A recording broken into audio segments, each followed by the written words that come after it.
Europe 1, il est 7h12. Votre invité ce matin, Alexandre Lemaire, c'est Yonatan Arfi, le président du CRIF, le Conseil représentatif des institutions juives de France. Bonjour Yonatan Arfi. Bonjour. Beaucoup de questions d'actualité sur lesquelles j'aimerais vous faire réagir ce matin sur Europe 1. Je voudrais d'abord revenir sur ces mots très forts que vous avez eus dans votre discours il y a tout juste une semaine au 39e dîner annuel du CRIF en présence du Premier ministre François Bayrou. Vous avez dit, Yonatan Arfi, je refuse qu'en France, les Juifs aient à choisir entre leur identité et leur sécurité. On en est arrivé là, aujourd'hui. Oui, on en est là parce que faut imaginer ce que sont les doutes des familles juives lorsqu'il s'agit de laisser sortir les enfants avec une étoile de David autour du cou, lorsqu'il s'agit de se promener avec une kippa sur la tête, avec un signe qui permet de les identifier comme juifs, non seulement dans des quartiers difficiles, mais aussi, malheureusement, dans beaucoup de quartiers de notre pays maintenant. C'est ça, la réalité des questions auxquelles font face les Juifs de France. Faut-il cacher le fait d'être juif pour pouvoir vivre sereinement dans notre pays? C'est ça la difficulté du moment, et en particulier depuis le 7 octobre, parce que il y a eu une libération des discours de stigmatisation des Juifs, mais aussi malheureusement des passages à l'acte. Alors à cette question-là, j'espère qu'évidemment on sera capable de répondre que non, et qu'on peut être librement juif en France. Mais oui, il y a aujourd'hui des doutes qu'il n'y avait pas avant. Donc l'antisémitisme reste effectivement, depuis le 7 octobre 2023, à un niveau très très élevé. Yonatan Arfi, vous avez appelé le Premier ministre François Bayrou à redonner aux Français juifs confiance dans l'avenir. Parce que vous l'avez perdu, cette confiance. Parce qu'il y a, il y a des doutes, il y a des questions qu'on pensait réservées au passé. Qui imaginait que les Français juifs s'interrogeraient sur leur capacité à ce que leurs enfants vivent en France? Nous avons aujourd'hui des familles qui ont le sentiment que leurs enfants ne pourront pas grandir en tant que juifs dans la société française. Ça n'est pas acceptable parce que c'est une défaite pour tous les Français. Le fait que des juifs doutent de leur capacité à vivre dans ce pays, eh bien, c'est d'abord le signe du fait que notre pays est dans une forme de faillite démocratique. Oui. Et ça, c'est quelque chose qui est inacceptable, qui menace tous les Français. Que la communauté juive de France est la première d'Europe. C'est la communauté effectivement la plus nombreuse en Europe, 500-600 000 personnes sans doute, un peu moins de 1% de la population française. Mais c'est toujours été un symptôme, c'est-à-dire que quand la condition des Juifs se dégrade dans une société, c'est toujours le signe d'une société malade, d'une société qui perd ces valeurs démocratiques fondamentales. Donc on en est aujourd'hui là, et je crois que notre responsabilité, c'est de tirer la sonnette d'alarme sur cette question.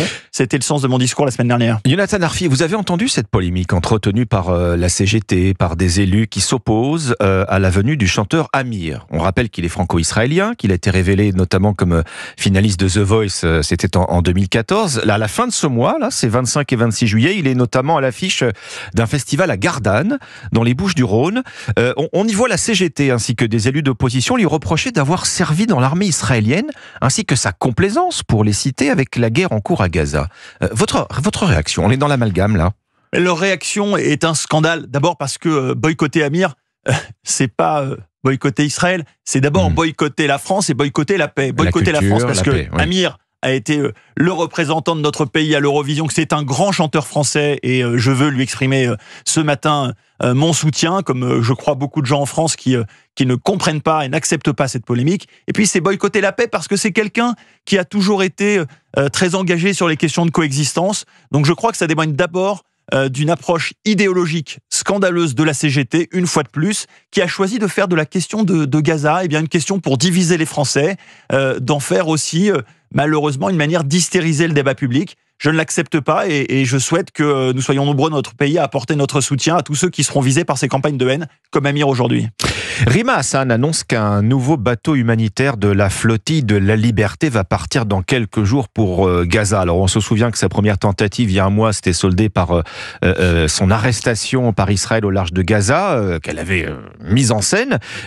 Pour la population de Gaza, c'est pour la population de Gaza qu'elle fait cela, ou pour sa propre image, cette eurodéputée insoumise? C'est d'abord effectivement pour sa propre campagne de communication, nous le savons, et les mêmes causes produiront les mêmes effets.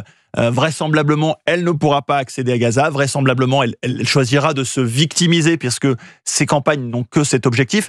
Mais surtout, moi, ce qui me gêne davantage que ça, c'est au fond l'instrumentalisation des populations civiles de Gaza, l'instrumentalisation de leur détresse par quelqu'un qui prétend les soutenir. Je crois qu'aujourd'hui, une partie de ceux qui se saisissent, qui brandissent la cause palestinienne de manière aussi caricaturale, se servent des Palestiniens pour leurs propres intérêts, pour leur propre communication politique, comme si c'était une chair à canon électorale. Eh bien, ça n'est pas acceptable. La cause palestinienne, si j'ose dire, mérite mieux que Rima Hassan.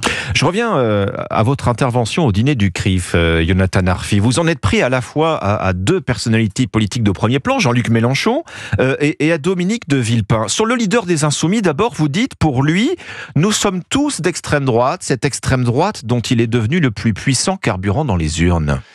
Oui, pour Jean-Luc Mélenchon, effectivement, tous ceux qui sont dans la critique de LFI sont d'extrême droite à ses yeux. C'est son argument massu, celui par lequel il souhaite faire taire toutes les critiques.